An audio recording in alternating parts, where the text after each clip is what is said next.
with cell the unit of life. तो सबसे पहली बात एनसीईआरटी कहती है कि सेल जो है वो क्या है, बेसिक स्ट्रक्चरल और फंक्शनल यूनिट ऑफ लाइफ है. सेल क्या है, बेसिक, यानी कि ये बेयर मिनिमम है, बेयर मिनिमम कंडीशन है किसी भी चीज को क्या बोलने के लिए, किसी भी चीज को लिविंग बोलने के लिए. दूसरा है स्ट्रक्चरल, ये आपकी बॉडी का स्ट्रक्चर डिफाइन करती है. फिर है उसके बाद फंक्शनल. तो cell is the basic structural and functional unit of life. Now as I said, ये लाइन बहुत जरूरी है कि सेल क्या है, बेयर मिनिमम कंडीशन है किसी भी चीज को लिविंग बोलने के लिए, किसी भी चीज को लिविंग बोलने के लिए. ऑलराइट, अब देखो on the basis of number of cells कि आपकी बॉडी में कितने सेल्स प्रेजेंट हैं, you have two types of organism. Alright, so कि आपके सेल बॉडी में कितने सेल्स हैं. अगर किसी बॉडी में वन सेल है तो उसको हम क्या बोलेंगे, यूनिसेल्यूलर. क्या बोलेंगे, यूनिसेल्यूलर. अगर your body has many cells so you will be calling it as multicellular. ये बहुत बेसिक सी चीज है जो क्लास शायद 6-7 से हम पढ़ते हुए आ रहे हैं. Right, now coming on to what is unicellular and what is multicellular. Unicellular मतलब कि मैंने अभी क्या बताया, unicellular will be single celled, will be single celled and multicellular will have many cells. Multicellular will have many cells. Now unicellular जो होगा वो independent existence के capable होगा. It is capable of independent existence. That means कि ये अकेले ही sufficient है और सारे functions खुद ही करता है. So this is what independent existence के केपेबल है. बट क्या हमारी बॉडी का, हमारी ह्यूमन बॉडी में क्या मेरा नर्व सेल सब कुछ कर सकता है? No. So I have done what, I have done division of labour. Hence multicellular में what do you see, division of labour. What do you see, division of labour. So this is a unicellular, this is multicellular. Now we look at the examples of uni and multicellular. In unicellular you can simply put moneras and what else, monera हो गए. फिर उसके बाद you can also say your protista. Here you can write examples from your fungi kingdom, animalia kingdom, dog, cat जो आप बोलते हो, ये सब animalia kingdom में आ गए. Then you can say about plants as well. So this is about uni and multicellular. That is, unicellular is single cell, multicellular has many cells, unicellular is capable of independent existence, multicellular is division of labor. And then you can give examples, all moneras and protistas are unicellular, all animalias and plantae and fungi kingdom वाले लोग जो है they are all multicellular. Now we will see facts about cell. Now I'm going to tell you facts about cell. Alright, so the very first thing that I'm going to talk about is the size of the cell. What it is? It is the size of the cell. Now can you tell me कि हर cell का size क्या same है? No. So what will you say? The size of the cell is constant or variable? It is variable. So the size is variable. Alright. Now as per NCERT बोलती है कि जो smallest living cell है, the smallest living cell of the body is mycoplasma. It is mycoplasma. Now you have to understand this one thing. बहुत books में mycoplasma की जगह PPLO लिखा है. So see, pleuropneumonia like organism है ये pleuropneumonia नहीं है. So this is PPLO. Okay, I written here in brackets. Now the largest isolated cell की अगर हम बात करें, largest isolated cell, I'll give you the size here. It's 0.3 micrometers. Largest cell is ostrich egg. अगर आपने ostrich का egg देखा होगा, ostrich का egg is very big. It's very big. Okay, so this is the largest isolated cell.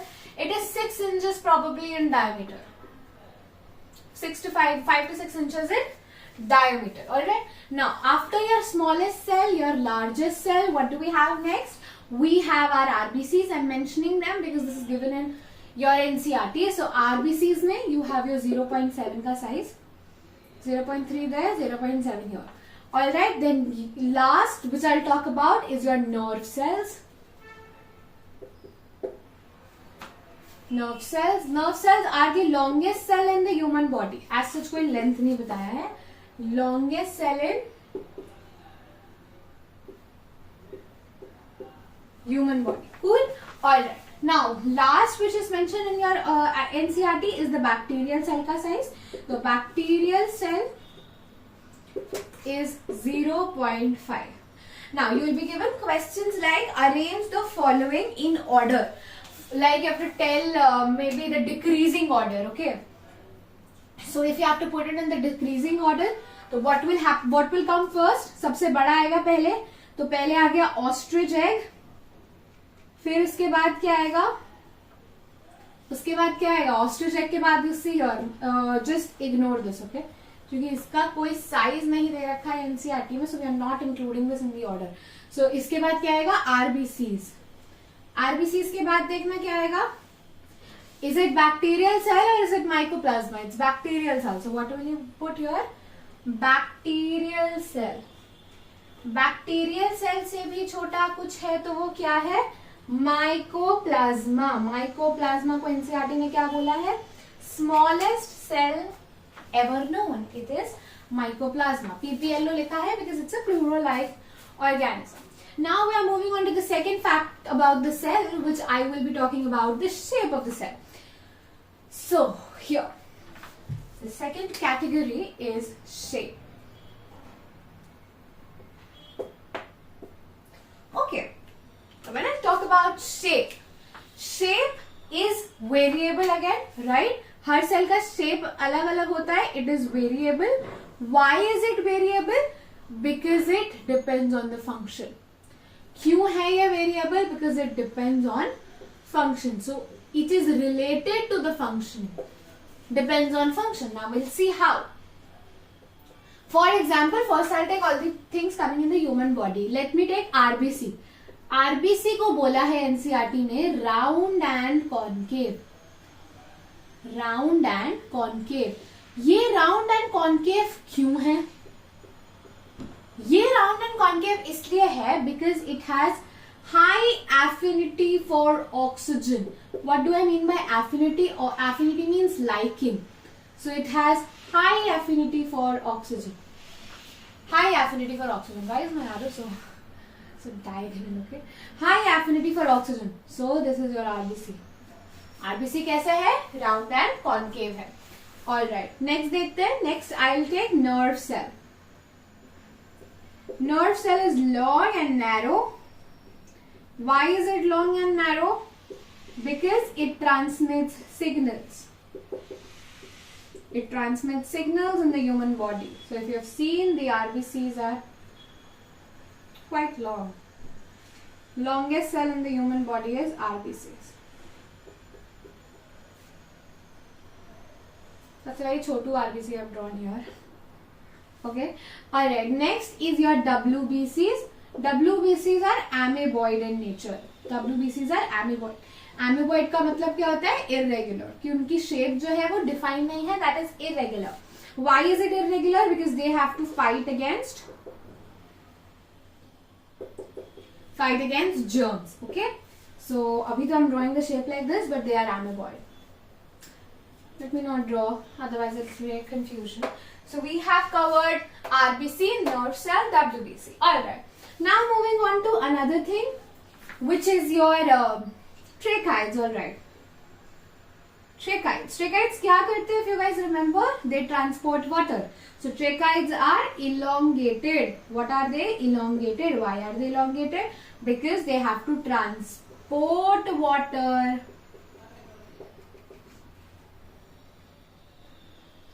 from roots. तो roots बहुत नीचे होते हैं, तो नीचे से पानी ऊपर लाना होता है, इसीलिए they are elongated. See, the guides are elongated. All right, I'll be using this side now because we're done with A, B, and C, D. All right, what else I had to show you? Yeah. Next is your mesophyll cells. Mesophyll cells. Mesophyll cells कैसे होते हैं? They are round and oval. Ma'am, how round and oval at the same time? Yeah, look here. Why are they round and oval? Because they have to trap sunlight. They have to trap sunlight. This is a fact that mesophills have maximum chlorophyll. I'm just telling you here. ऐसे ही बता रही हूँ. ठीक है? This is the diagram of mesophyll cell. This is round and oval. I think we're done with everything. We covered RBC, nerve cell, WBC, tracheids, and the mesophyll cells. So we learned that the shape and size both are variable in a cell. What about lifespan? So if we see how they multiply, then we get to know that a bacterial cell divides in 20 minutes, yeast divides in 90 minutes, human nerve cells do not divide for decades, and your other human cells, they divide in 24 hours. Alright, so we're done with all the facts about cell. Now we're moving on to the cell theory. Before cell theory, let's do overview of cell, or what do you say? Let's do cell theory first. Yeah, let's do cell theory only. Cell theory. So cell theory. Now cell theory mein there were these two people, Schleiden, Schevon. So whenever it is asked who formulated the cell theory, so cell theory was formulated by Schleiden and Schevon. Schleiden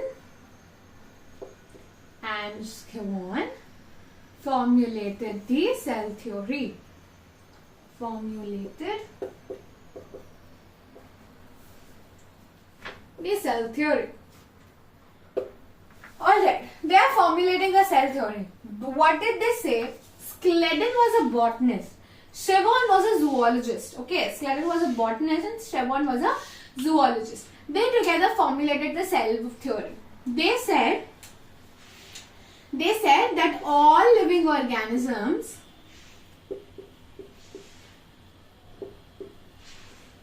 are made up of cells.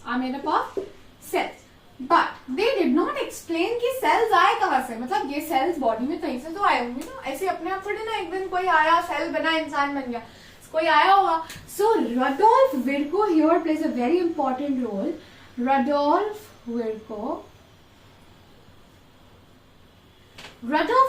what did he say? He said a very important line given in your NCERT as well. Omnicellular, acellular. What did this mean? That all the existing cells arise from, all the new cells arise from the pre-existing cell. No cell is de novo. No cell is de novo. De novo मतलब कि they are coming from the other previous cells, ऐसे उठ के नहीं आ गए. So this was the cell theory that we covered. Schleiden and Schevon ने दी थी. Rudolf Virchow ने उस cell theory को थोड़ा सा modify किया, because Schleiden और Schevon की theory ये नहीं बताती थी कि वो pre-existing cells कहाँ से आए. Alright, now we are moving on to the overview of the cell. अभी हम यहाँ पे जो लिखूंगी वो सब डिटेल में तो नहीं पढ़ेंगे, लेकिन yes, we will do a overview of the cell. I mean like यहाँ भी डिटेल में नहीं पढ़ेंगे, चैप्टर पे तो बहुत ही डिटेल्ड है. Overview of this cell. Okay, अब मैं सेल की अगर बात करूं तो सेल में क्या क्या आता है? सेल में what all do you have? Better I make it a flow chart. Cell में you have three things. Is this straight? Cell में you have three things. One is your cell wall. I know it's not there in handles, but wait. Another one is your cell membrane. And then you have your protoplasm.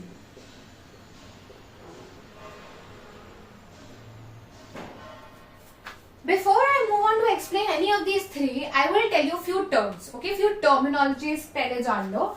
So see, if I am talking about a cell here, ये मेरे पास एक cell है, ये nucleus है.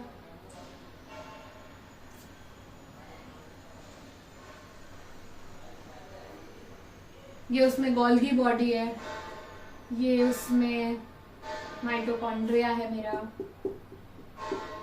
ठीक है. Then I have few ribosomes as well.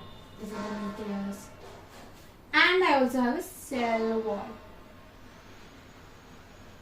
I also have a cell wall. इसको मैं बोलती हूँ सेल. इसको क्या बोलती हूँ? सेल. ऑलराइट, चलो अब एक काम करते हैं, सेल में से पूरा का पूरा सेल वॉल इरेज कर देते हैं. Let's do it. So I'm removing the cell wall from the cell. Now when you don't have cell wall, this is an animal cell. ठीक है, एनिमल सेल बन गया. इस एनिमल सेल को हम क्या बोलते हैं? इस एनिमल सेल को हम बोलते हैं, what do you say? One. This animal cell is known as protoplast. So one term I'm giving you one term, that is protoplast, which means animal cell. मतलब उसमें क्या नहीं है? सेल वॉल नहीं है. सिंपल सी बात है, समझ आ गया. Let's move forward. अब एक काम करते हैं, धीरे धीरे ना इसमें से एक एक चीजें हटाते जा रही हूँ मैं. एनिमल सेल में से सेल मेम्ब्रेन हटा देते हैं. Let's do it.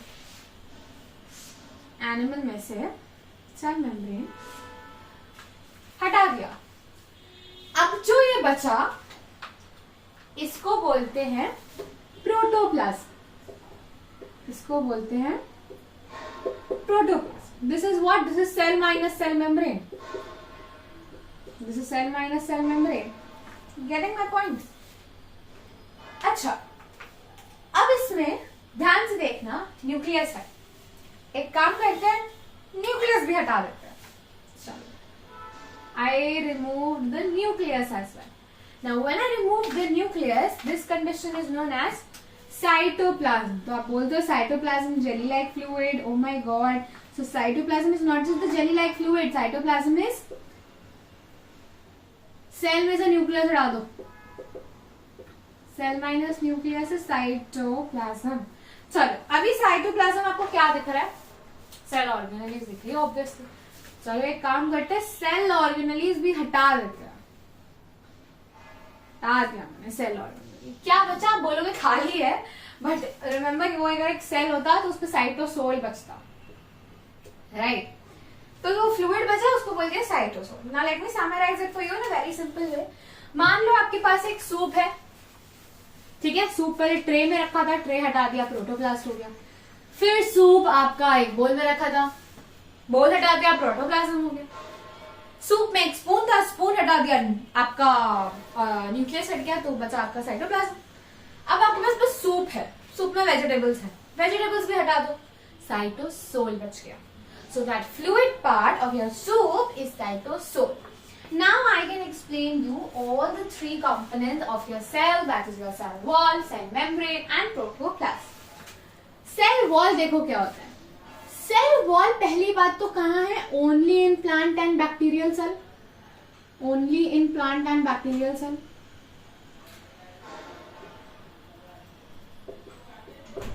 Right? Talking about cell membrane कहाँ पर है? Cell membrane animal cell में है. Cell membrane क्या बना है? क्या है? एक फॉस्फोलिपिड की बाई लेयर होती है सेल मेम्ब्रेन. इसके बारे में हम आगे बात करेंगे. ऐसा ऐसा एक छोटा सा ओवरव्यू दे रहे. फॉस्फोलिपिड की एक बाई लेयर होती है. क्या मतलब है मैं बताती हूँ. प्रोटोप्लाज्म की अगर मैं बात करूँ तो मैंने अभी बताया protoplasm is nothing but cell membrane को हटा दो. तो प्रोटोप्लाज्म के अंदर भी दो चीजें बच रही थी अभी भी हमारे पास. याद है? I remove two things. One was your nucleus, another one was your cytoplasm. Then आपने एक और चीज देखी होगी कि साइटोप्लाज्म में भी मैम दो चीजें थी. क्या थी बेटा? मैम एक तो था आपने सेल ऑर्गेनेली रखे थे. Yes correct, I kept cell organelles. And one thing was my soup, जो जिसको मैं साइटोसोल बोल रही हूँ. चलो न्यूक्लियस. न्यूक्लियस में भी देखो दो चीजें आ सकती है. अगर आपके ऑर्गेनिज्म के पास वेल डिफाइंड न्यूक्लियस है तो वो एक यूकैरियोट है, और अगर उसके पास पुअरली डिफाइंड है तो वो प्रोकैरियोट है, राइट।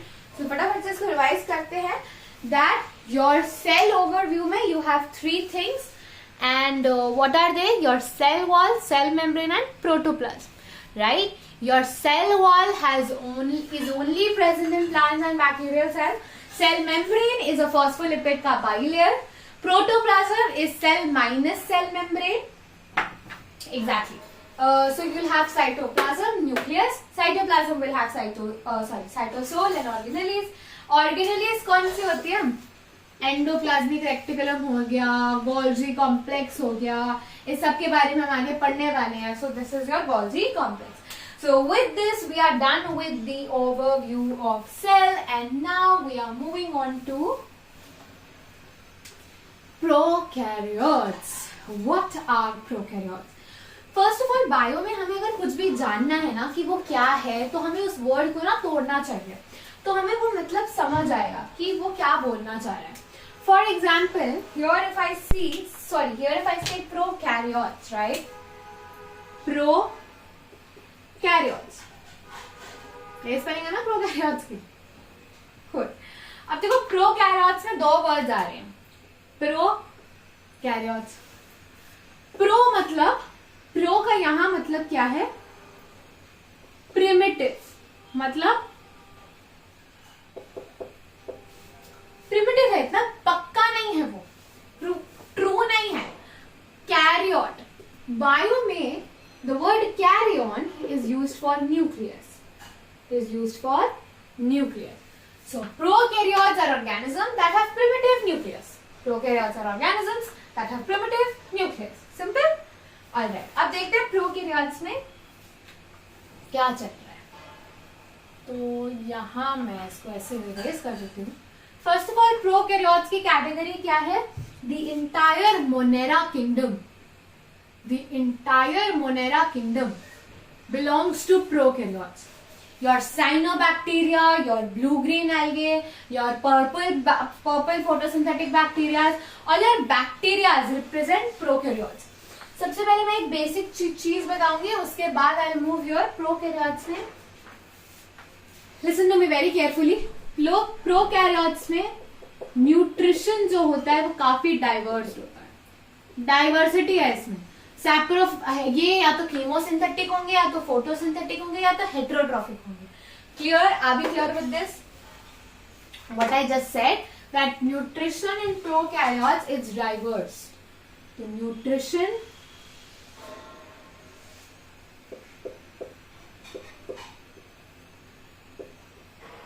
में इनकी डाइवर्सिटी है.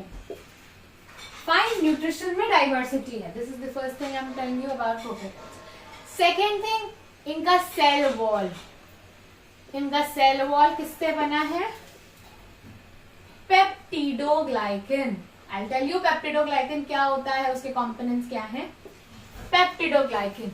Then what do you have? Cell wall. अरे इसमें न्यूक्लियस कैसा होता है? न्यूक्लियोलस. एब्सेंट और present? It is absent. Nucleolus is absolutely absent. It's not there. So 2-3 things you keeping in mind. Nutrition की डाइवर्सिटी होती है. कीमोसिंथेटिक, हेटेरोट्रॉफिक, फोटोसिंथेटिक, ऑटोट्रॉफिक जिसे हम कहते हैं. सेल वॉल में पेप्टिडोग्लाइकन होता है. न्यूक्लियोलस इनका एब्सेंट होता है. Perfect. Now before we move on to study any of the thing in a bacteria, I will be showing you a diagram. Alright. तो एक जनरल बैक्टीरियल सेल बनाते हैं, इसमें बैक्टीरिया का सब कुछ हो. क्या बनाया मैंने? ओके. So draw oval बच्चे. Oval होगा ये. Yeah, better. Draw one more. You'll draw 3 circles, okay? 3 ovals like this.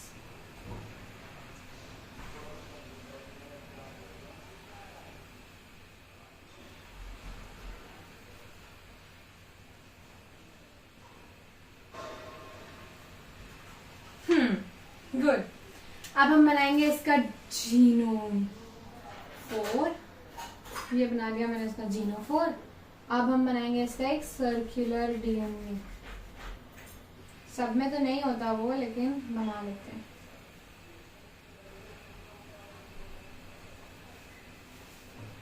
ठीक है, एक हम इसमें रख देते हैं पॉलीजोम। कुछ बचा क्या गाइस? No right.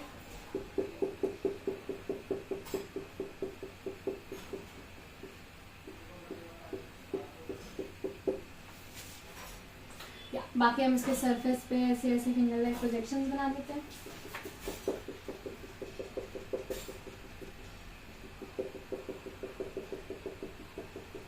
ये एक ऐसा बैक्टीरिया जो मैं खुद से बना रही हूँ। ठीक है, मतलब एक बैक्टीरिया में जो जो होता है दिखा के, जैसे ओवरव्यू ऑफ द सेल बताया ना, वैसे कि पहले सब कुछ बता दे, फिर उसके बाद शुरू करें। Is this a fish? No, it's not a fish. Alright.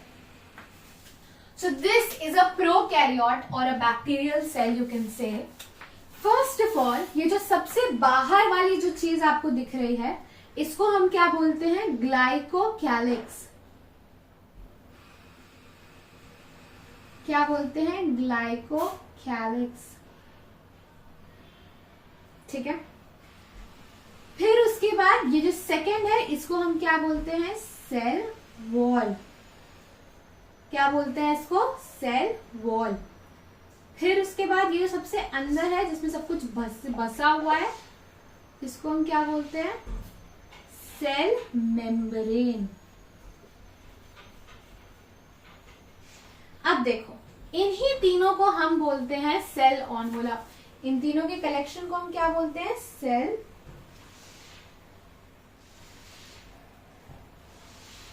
Envelope.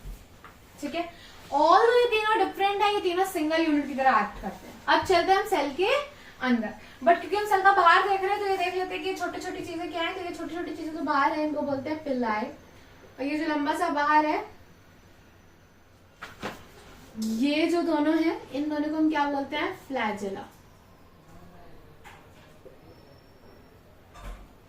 क्या बोलते हैं इन्हें? फ्लैजेला। बताऊंगी कि ये सब क्या होता है, फिर बस बता रही हूँ कि बैक्टीरियल सेल में ये भी होता है। ये जो ऐसी इनकर्विंग बना दी है मैंने, ये क्या चीज है? इसी इनकर्विंग कवरिंग को बोलते हैं हम मीजोजोम। क्या बोलते हैं हम? मीजोजोम। इसको बोलते हैं हम पॉलीजोम। ये भी पढ़ेंगे कि पॉलीजोम क्या होता है। ये जो छोटे छोटे इसको पिंपल करा दिए ना मैंने, इसको क्या बोलते हैं? इसको बोलते हैं राइबोसोम। इसको जो सर्कुलर सर्कुलर सा बना हुआ है, इसको बोलते हैं प्लाज्मिड। और ये जो चीज है, इसको मैं बोलती हूं, इसको कहां लिखे? यहां लिखे।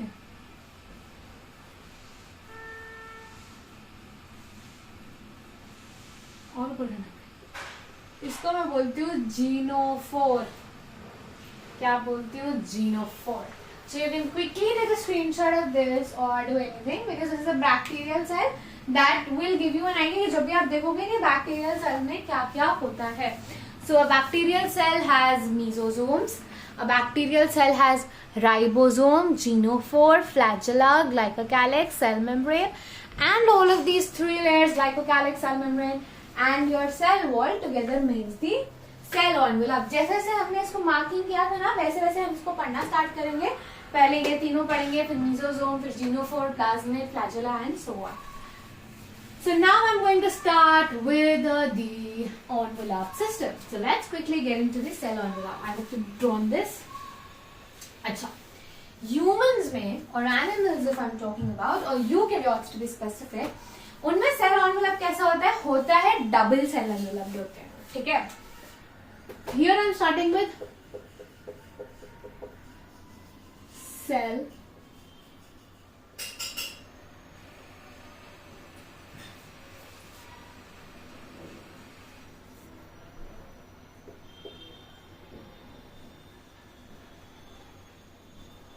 ठीक है. हमने पढ़ा है कि सेल सेल में 3 लेयर होती है इनकी, प्रोकैरियोट्स की। पहला जो हमने पढ़ा है वो है ग्लाइकोकैलिक्स। अगर आप भूल गए हो तो यहाँ छोटा सा डायग्राम बना दे रही हूं मैं सिर्फ लेयरिंग दिखा रही हूं और कुछ नहीं। ये था आपका ग्लाइकोकैलिक्स, उसके अंदर था आपका सेल वॉल, फिर थी आपकी सेल मेम्ब्रेन। ठीक है, वो देखिए थोड़ा याद रहता रहेगा कि क्या क्या हम पढ़ने वाले हैं। सबसे पहले हम क्या पढ़ने वाले हैं, ग्लाइकोकैलिक्स। अब now listen, glycocalyx can be a loose sheath,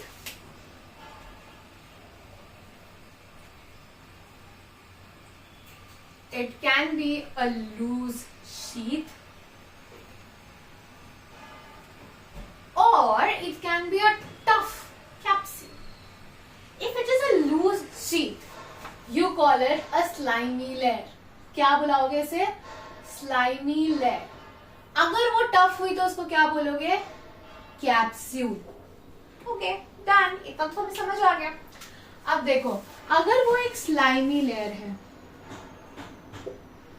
तो उसके क्या एडवांटेजेस हैं, अगर वो एक स्लाइमी लेयर है तो उसके क्या एडवांटेजेस, अगर वो एक कैप्सूल है क्या एडवांटेज, ये लूज है, स्लाइमी लेयर है, तो ये क्या करती है, प्रिवेंट्स वाटर लॉस, मतलब prevents dehydration, prevents from dehydration, sorry.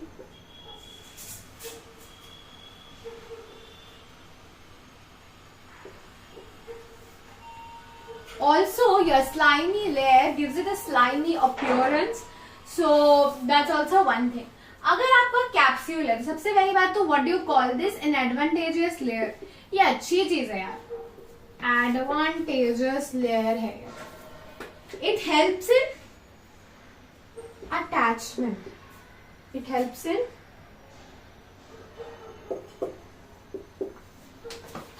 attachment. There is two things, slime layer and capsule. So if it is a slime layer, it is preventing from water loss. Water loss मतलब नहीं हो रहा है, मतलब कि dehydration नहीं होगी। ये क्या करते हैं, ये मॉइस्चराइज रखती है, मॉइस्ट रखती है सेल को। ठीक है, so slimy layer capsule के बीच का डिफरेंस समझ आ गया। This is your glycocalyx. Now I am moving on to the second thing, which is your cell wall. Cell wall हम अच्छे से पढ़ेंगे, ये cell wall क्या होता है, किस चीज का बना है। तो जब मैंने स्टार्ट किया था बैक्टीरियल सेल बनाने से भी पहले, I told you कि जो बैक्टीरियल सेल वॉल होता है वो किसका बना हुआ है, पेप्टिडोग्लाइकिन। किसका बना हुआ है, पेप्टिडोग्लाइकिन। अब पेप्टिडोग्लाइकिन मतलब क्या, understand this one thing again. हम सब कुछ तोड़ के देखेंगे, सब कुछ क्या करेंगे, तोड़ के देखेंगे। पेप्टिडो का मतलब पेप्टाइड, मतलब उसमें अमीनो का प्रेजेंस होगा, अमीनो एसिड का प्रेजेंस होगा, क्योंकि पेप्टिडो मतलब पेप्टाइड, ग्लाइकिन मतलब शुगर, ग्लाइकिन मतलब sugar. Now let me tell you the two components of peptidoglycan. One is NAG, बड़ा बड़ा लिख देते थोड़ा। One is NAG, NAG. Another is NAM, NAM. NAG stands for N-acetyl glucosamic acid and NAM stands for N-acetyl glutamic acid. If you want me to write, I can write as well if you want. Okay, so peptidoglycan has two components. One is NAG and another one is NAM. This is N-acetyl glucosamine acid. N-acetyl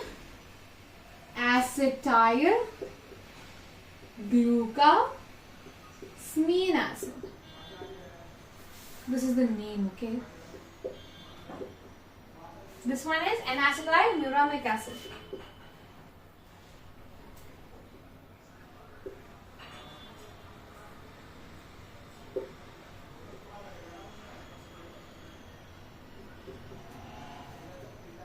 I guess you'll study about it on the biomolecules chapter as well. Okay, so one is your NAG, another one is your NAG, that is your peptidoglycan. Cell wall क्या करता है? Prevents from bursting or collapsing. Prevents from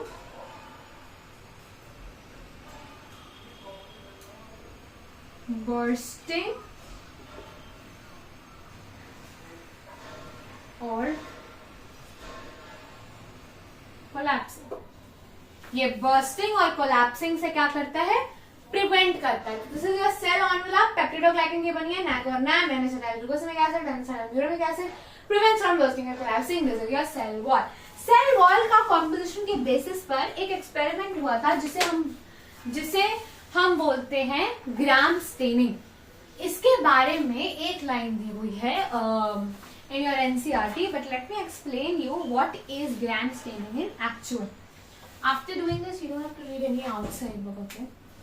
तो क्या हम पढ़ते थे? Gram staining, right? देखो gram staining क्या था? एक प्रोसीजर था, एक एक्सपेरिमेंट था जो कि किसने दिया था? क्रिश्चियन ग्राम ने.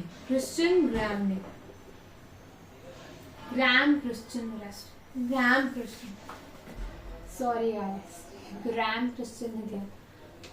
ओके, ग्राम क्रिश्चियन ने दिया था. This is your Gram staining जो ग्राम क्रिश्चियन ने दिया था. Now listen to me. अभी इसमें क्या होता है, यहाँ पे जल्दी जल्दी देखना. एक स्लाइड पे बैक्टीरियल स्मीयर लेते हैं, बैक्टीरिया की बॉडी लेके उसको ऐसे रब कर देते हैं, ठीक है. फिर उसको ड्राई होने देते हैं. फिर उसमें क्या करते हैं, उसको ड्राई होने के बाद ना उसको उसमें क्रिस्टल्स डालते हैं. सीआई कॉम्प्लेक्स, ये पर्पल कलर का होता है. सीआई कॉम्प्लेक्स डालते हैं.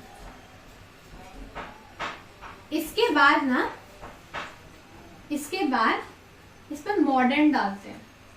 इस एक्सपेरिमेंट में मॉर्डेंट क्या है? आयोडीन.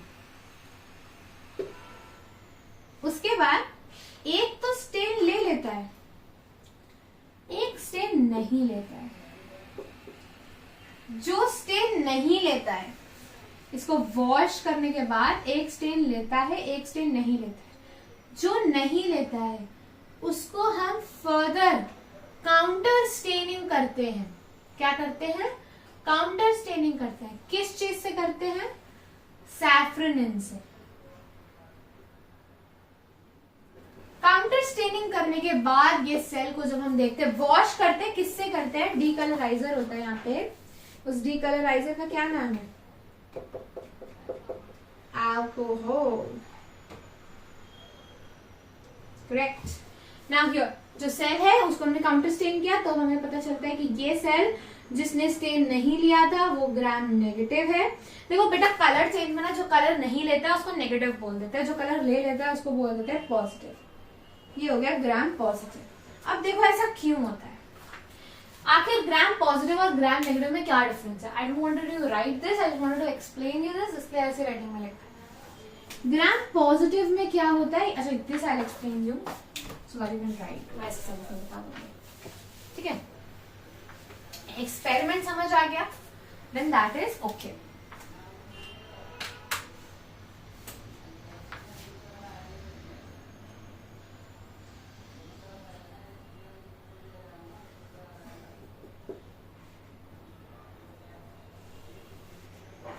ग्राम स्टेनिंग में you get two results. On the basis of that you tell me two things.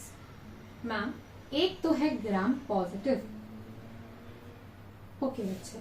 Ma'am, दूसरा है ग्राम नेगेटिव. ओके बच्चे. ग्राम पॉजिटिव ग्राम नेगेटिव हमने डिटरमिन किया है किसकी बेसिस पे? सेल वॉल में. कुछ तो डिफरेंस होता होगा? यस, बिल्कुल होता है.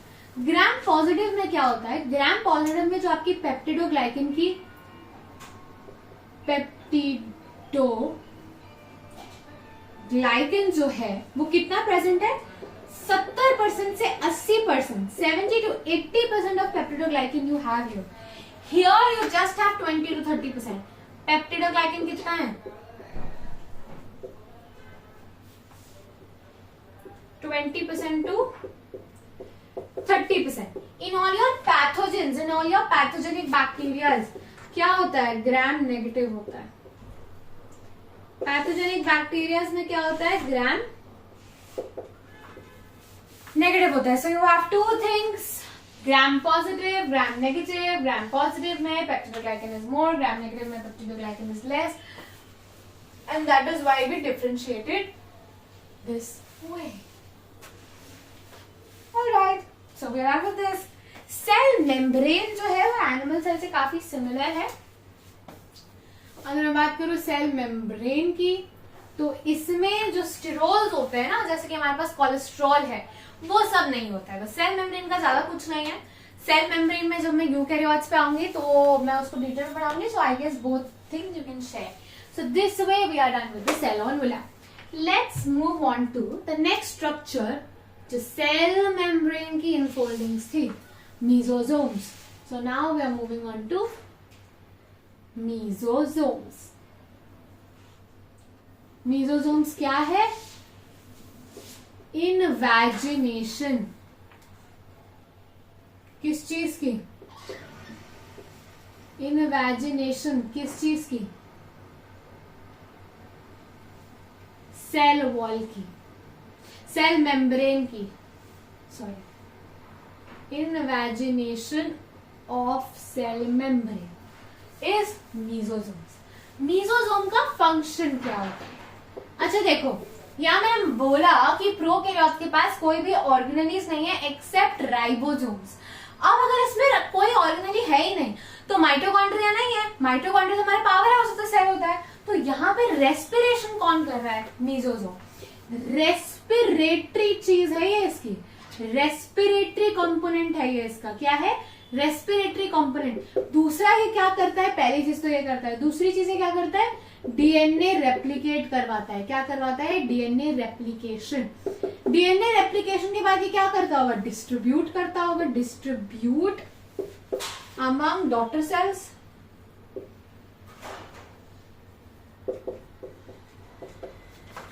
Distribute among daughter cells. फिर उसके बाद ये क्या करता है? It increases the surface area.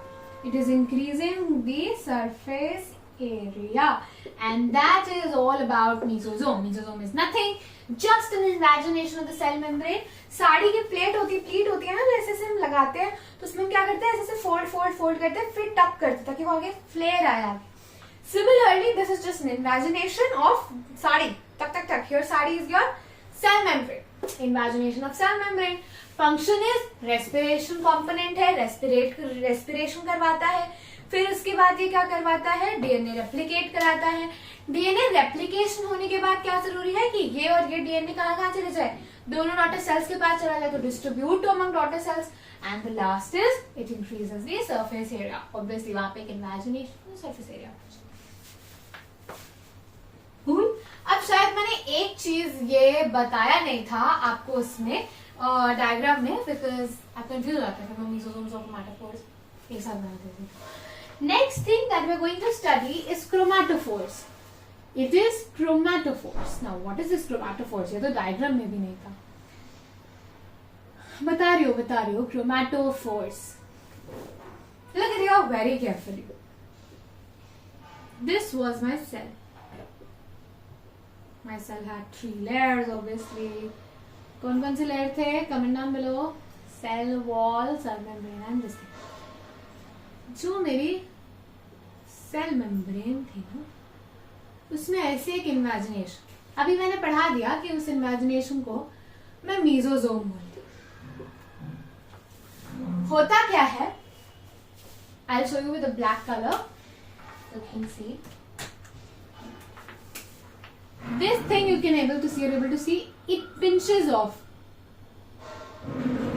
See? It's shown very beautifully. I don't know. This pinches off. Like this. Comes into the cell. This thing, when mesosome pinches off. क्यों इतना लंबा नहीं लेना? This is chromatophore. This is chromatophore. Difference क्या है? Chromatophore helps in photosynthesis because it has pigments. It possesses pigments. It helps in photosynthesis. It helps in photosynthesis. So mesosome का जब pinch off हो जाता है, then you have this chromatophores. Chromatophores are nothing but just pinching off of mesosomes. Mesosomes वहां से pinch off होके cell के अंदर चले जाता है, उसमें पिगमेंट आ जाता है, वो फोटोसिंथेसिस में हेल्प करता है, and this is chromatophores. So clear with chromatophores as well, right? Let's move on to the DNA structure of this person, prokaryote. Okay. अब यार देखो यार, इसका जो डीएनए चीज है ना बड़ा कॉम्प्लेक्स है, क्योंकि मैं इसमें आपको दो चीजें पढ़ाऊंगी.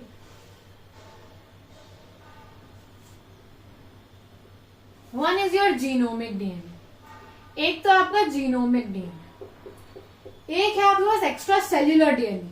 एक्स्ट्रा है एक आपके पास. ये होना जरूरी नहीं है सर्वाइवल के लिए, कभी कभी कुछ कुछ में होता है. जो जीनोमिक डीएनए होता है, जो होना ही होना है, वो क्या है? जीनोफोर. और जो एक्स्ट्रा है उसको मैं क्या बोलती हूं? प्लाज्मिड. दोनों ही कैसे हैं? मैंने कैसे बनाए थे? Double stranded circular DNA. कैसा है ये? Double stranded circular DNA. ठीक है, डबल स्ट्रैंडेड सर्कुलर डीएनए. सो genomic DNA, extra cellular DNA. अब देखो जीनोमिक डीएनए ऑब्वियसली ये कैसा है? ये साइटोप्लाज्म के अंदर ही है. अगर मैं बात करूं जीनोमिक डीएनए की ना, जीनोमिक डीएनए की, तो जीनोफोर जो है ये साइटोप्लाज्म के ही अंदर है. देखो ना, यहाँ आपको कहीं अलग से दिख रहा है? यहाँ मैं अगर ये ऐसे ऐसे बना दूं तो ये क्या है? जीनोमिक डीएनए मेरे साइटोप्लाज्म के ही अंदर है. ये या तो सिंगल क्रोमोसोम बोल लो, या तो सर्कुलर डीएनए है. सिंगल क्रोमोसोम, सर्कुलर डीएनए, दोनों में से कुछ भी एक बोल सकते हो. ऐसा एनसीईआरटी में लिखा हुआ है. It is either like a single chromosome और अ डी सर्कुलर डीएनए. ऑब्वियसली इसके बाद इसके जेनेटिक कैरेक्टरिस्टिक्स होंगे. आते हैं प्लाज्मिड पे. This is not at all necessary. Not necessarily कि हर बैक्टीरिया में हो ही हो. ये कुछ में होता है, कुछ में नहीं होता है. जिनमें होता है उनको क्या मिलती है? Unique phenotypic characters. Unique phenotypic characters. Phenotypic मतलब यूनिक फिनोटिपिक कैरेक्टर्स. फिनोटिपिक मतलब कि जो विजिबल हो.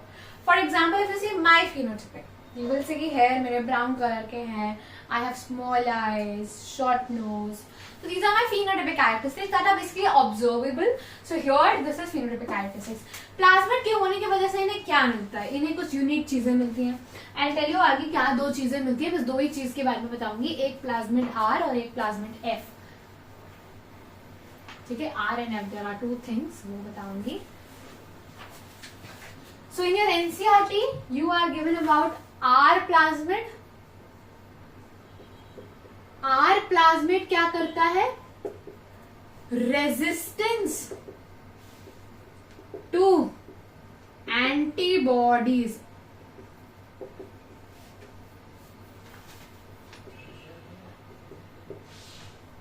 Antibiotics, sorry. Then you have F plasmid. अब मैंने बताया था कि जो बैक्टीरिया होता है उसका जो मीजोजोम होता है वो उसको डिवाइड करने में हेल्प कराता है. लेकिन हर बैक्टीरिया एसेक्सुअली रिप्रोड्यूस नहीं करता. कुछ बैक्टीरिया फर्टिलाइज करते हैं. ऐसे बैक्टीरिया वो होते हैं जिनमें एफ प्लाज्मिड प्रेजेंट होता है. फॉर एग्जाम्पल ये मेरा एक बैक्टीरिया है, इसके पास जीनोमिक डीएनए के अलावा एक प्लाज्मिड है, एफ प्लस जीनोमिक डीएनए. ये डीएनए क्या करेगा? फॉरेन मटेरियल के डीएनए को रीड करेगा. मान लो ये अलग से एक बैक्टीरिया आया, इसके डीएनए को रीड कर सकता है. अगर इसके पास भी एक F प्लस टाइप का प्लाज्मिड हुआ तो ये दोनों आपस में क्या कर सकते हैं, फर्टिलाइज कर सकते हैं। क्या कर सकते हैं, फर्टिलाइज कर सकते हैं and they can reproduce. So this is your to types of plasmid. ये प्लाज्मिड से होता है कुछ नहीं, एक यूनिक फिनोटाइपिक कैरेक्टर आ, ठीक है। अब हम आते हैं कि बैक्टीरिया या तो मोटाइल होगा या तो नहीं होगा। एक बैक्टीरिया, मैंने अभी अभी क्या बोला, या तो मोटाइल होगा या तो नॉन मोटाइल होगा। अगर मान लो वो मोटाइल है तो क्यों है, वो मोटाइल इसलिए है क्योंकि उसके अंदर प्रेजेंट है फ्लैजिल। जिन्हें नहीं याद आया फ्लैजिला क्या है, अभी याद करो, करो अभी याद। ये फ्लैजिला, ठीक है, मोटाइल फ्लैजिला। तो flagella just helps in movement and nothing else. This is just one thing you have to know about flagella, that flagella helps in motility. Nothing else at all. अच्छा, अब एक topic आता है surface appendages करके। Surface appendages मतलब उसके surface पे कुछ प्रेजेंट है, मतलब उसके सरफेस पे कुछ प्रेजेंट है। याद है ऐसा ऐसा?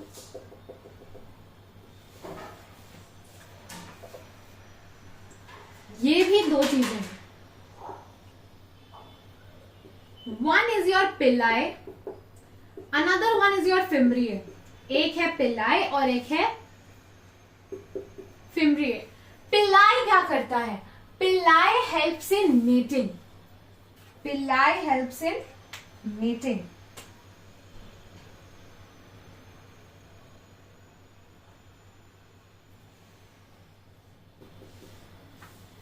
And fimbriae it's bristle like structure, बहुत हार्ड स्ट्रक्चर है ये, ब्रिसल लाइक स्ट्रक्चर है। और ये किसमें हेल्प करता है, अटैचमेंट, अटैचमेंट टू बेडरॉक्स। तो ये हेल्प करता है अटैचमेंट में। This two things is in surface appendages and nothing else. After this I guess you have surface appendages के बाद you have to talk about vacuoles and stuff. So after surface appendages you have impulsion bodies, but before that let me cover ribosomes कि ribosomes क्या होते हैं। remember यहाँ छोटा छोटा अंदर कुछ बनाया था, अब वही देखेंगे ribosome क्या है। let me clean the board and then I'll talk about ribosomes and then we'll end up with prokaryotes. Okay, we'll start prokaryotes in the next class then. ribosomes, हाँ जी। तो राइबोसोम्स की अगर मैं बात करूं तो राइबोसोम्स में डॉट डॉट स्ट्रक्चर जो दिख रहा है वो है। राइबोसोम एक लौती ऑर्गेनेली है जो प्रोकैरियोट्स में प्रेजेंट है, वरना प्रोकैरियोट्स में ऑर्गेनेलीज होती ही नहीं है। So only organelle present in prokaryotes is ribosomes. Ribosomes कौन सा होता है, 70S। I will talk about it in eukaryotes की 70S क्या होता है। नाउ आई विल से कि 70S के दो सब यूनिट्स होते हैं, 50S और 30S। 50S जो होता है वो लार्ज सब यूनिट होता है और 30S जो होता है वो स्मॉल सब यूनिट होता है। अभी के लिए Magita, when I'll come to eukaryotes, I'll explain what is ribosomes and what is 70 and 30S. Sometimes what happen, you see there is an RNA and उसके ऊपर आकर कुछ ribosomes ऐसे ऐसे ऐसे ऐसे जुड़ जाते हैं। ऐसे स्ट्रक्चर को जो मैंने यहाँ पर बनाया भी था उसको हम बोलते हैं पॉलीजोम। क्या बोलते हैं, पॉलीजोम, polyribosome, इलाइगोसोम, ergosomes. So it is present in cytoplasm attached to the membrane. Many ribosomes are attached to a string of mRNA. It is a string of mRNA. कोई पूछे ये क्या चीज है भाई, ये क्या बनाया है ब्लैक ब्लैक सा, स्मॉल m कैपिटल में RNA. I am just telling you अभी के लिए, this is nowhere in your NCERT RNA के बारे में. You have these many types of mRNA. और sorry RNA, mRNA, rRNA tRNA. Here I'm talking about mRNA. One last thing that I'll talk about is, बेटा देखो DNA से, because this is given in your NCERT ना, DNA से जब RNA बनता है तो मैं इस प्रोसेस, DNA से RNA बनता है, RNA से राइबोसोम और राइबोसोम से protein. Ribosome is the site of protein synthesis.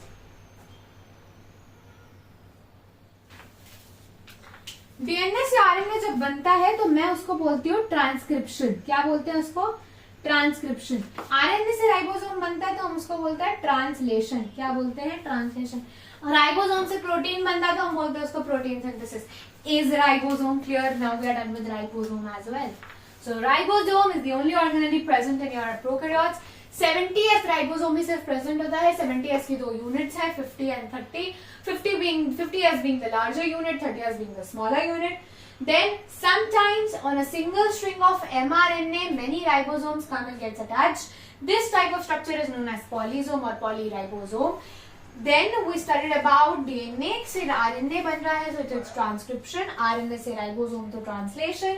Ribosome से protein बन रहा है, so that is protein synthesis, because ribosome is a protein synthesis का factory. And this thought will never change. This fact will never change कि ribosome का काम क्या है. Ribosome का काम is to make proteins. Now I'm moving on to the last topic of prokaryotes. Very short topic, and I think it does not even require any writing. Inclusion bodies.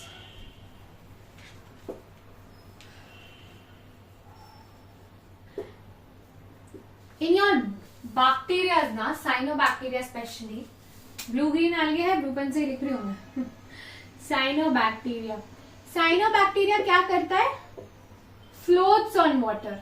It floats. It floats on water. It floats because of a force called as buoyancy, if you remember guys. Buoyancy. ये कैसे आती है? It comes from gas vacuoles.